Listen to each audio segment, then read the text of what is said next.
We're going to make a short statement here outside this courthouse, and later on we'll try to be available to the press. Jennifer, we'll start here.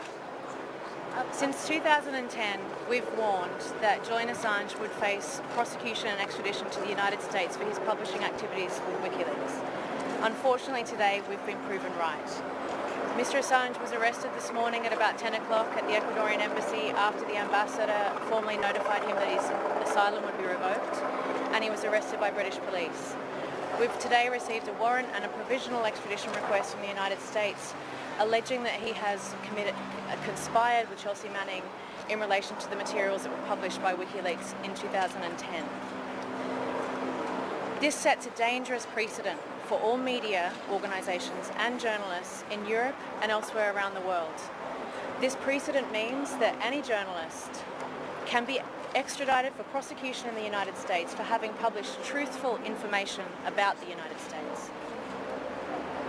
I've just been with Mr. Assange in the police cells. He wants to thank all of his supporters for their ongoing support, and he said, "I told you so."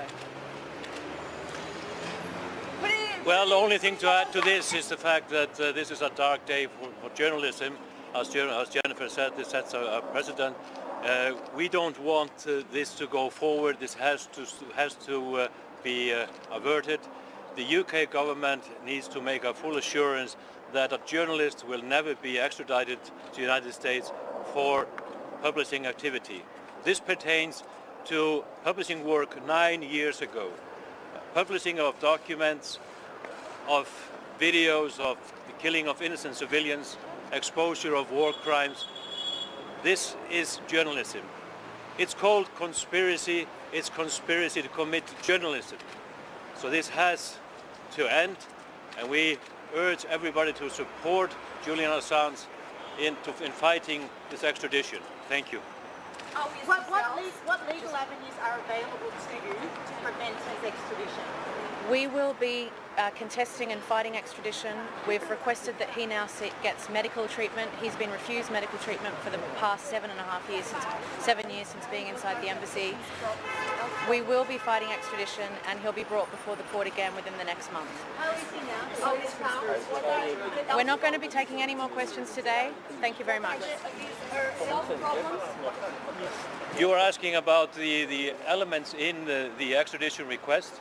It is quite obvious that the US authorities have picked just one element of what they have been working on for a long time, including the Espionage Act, acts that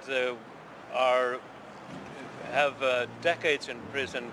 There is no assurance that there will not be additional charges when he is on US soil, and I think and I believe that this was an angle in the approach to increase the likelihood of him being extradited. That is obvious. Thank you. Free! Free! Free Assange! Free! Free! Free!